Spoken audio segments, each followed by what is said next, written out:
ओम नमः शिवाय। आज हम श्रवण करेंगे श्रावण महात्म्य की एक और सुंदर कथा का।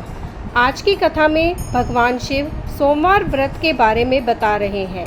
वो व्रत कैसे करें और उसका उद्यापन कैसे करें, तो आइए आरंभ करते हैं। सनत कुमार बोले, हे भगवान, मैंने रविवार का हर्षकारक महात्म्य सुन लिया। अब आप श्रावण मास में सोमवार का महात्म्य मुझे बताइए।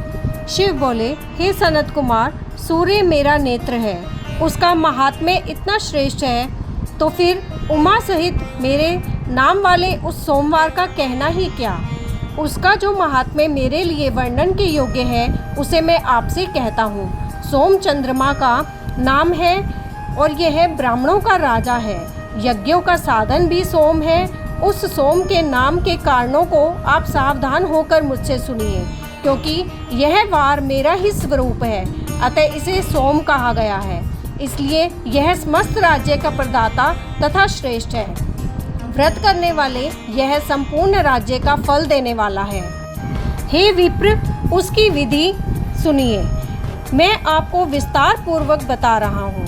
12 महीनों में सोमवार अत्यंत श्रेष्ठ है। उन मासों में यदि सोमवार व्रत करने में असमर्थ हो तो श्रावण मास में इसे अवश्य करना चाहिए। इस मास में इस व्रत को करके मनुष्य वर्ष भर के लिए व्रत का फल प्राप्त करता है। श्रावण में शुक्ल पक्ष के प्रथम सोमवार को यह संकल्प करे कि मैं विधिवत इस व्रत को करूँगा या करूँगी, शिवजी मुझ पर प्रसन्न हो। इस प्रकार चारों सोमवार के दिन, और यदि 5 हो जाएं, तो उसमें भी प्रातःकाल ये संकल्प करें और रात्रि में शिव जी का पूजन करें। 16 उपचारों से सायंकाल में शिव जी की पूजा करें और एकाग्रचित्त होकर इस दिव्य कथा का श्रवण करें। हे सनत कुमार, इस सोमवार की कही जाने वाली विधि को अब मुझसे सुनिए। श्रावण मास के प्रथम सोमवार को इस श्रेष्ठ व्रत को प्रारंभ करें। मनुष्य को चाहिए कि अच्छी तरह स्नान करके पवित्र होकर श्वेत वस्त्र धारण कर ले और काम, क्रोध, अहंकार, द्वेष, निंदा आदि का त्याग करके मालती, मल्लिका और श्वेत पुष्पों को लाए। इनके अतिरिक्त अन्य विविध पुष्पों के से तथा अभिष्ट पूजनोपचार के द्वारा त्र्यंबक इस मूल मंत्र से शिवजी की पूजा करें। उसके बाद कहें, मैं शव, भावनाश, महादेव, उग्र, उग्रनाथ, भाव, शशि मौली, रुद्र, नीलकंठ, शिव तथा भवहारी का ध्यान करता हूँ। इस प्रकार अपने विभव के अनुसार मनोहर उपचारों से देवेश शिव का विधिवत पूजन करें। जो इस व्रत को करता है उसके पुण्य फल को सुनिए। जो लोग सोमवार के दिन पार्वती सहित शिव जी की पूजा करते हैं, वे पुनरावृत्ति से रहित अक्षय लोक प्राप्त करते हैं। हे सनत कुमार, इस मास में नक्त व्रत से जो पुण्य प्राप्त होता है, उसे मैं संक्षेप में कहता हूँ। देवताओं तथा दानवों से भी अभेद्य 7 जन्मों का अर्जित पाप नक्त भोजन से नष्ट हो जाता है। इसमें संदेह नहीं करना चाहिए।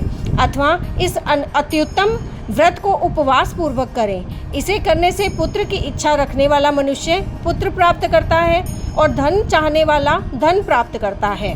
वह जिस जिस अभिष्ट की कामना करता है उसे पा जाता है।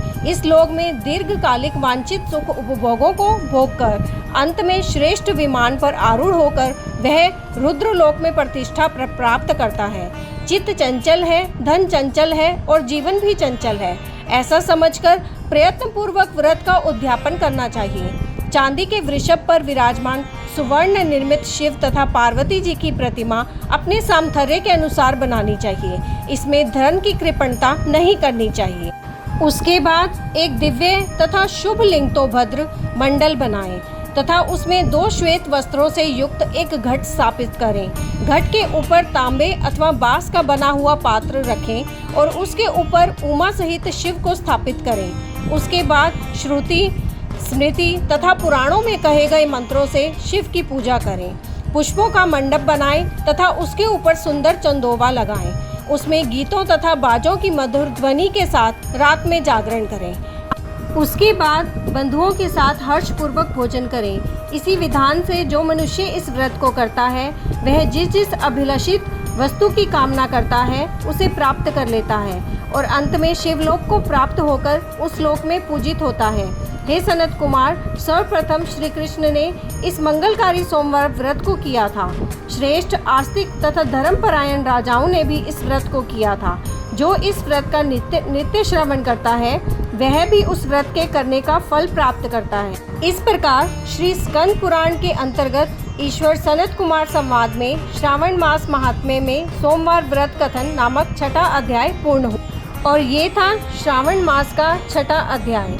आगे की और कथा सुनने के लिए आपके अपने चैनल एस्ट्रो नॉलेज को सब्सक्राइब कर लीजिए ताकि आने वाली वीडियोस के नोटिफिकेशन आपको मिल सकें। ओम नमः शिवाय।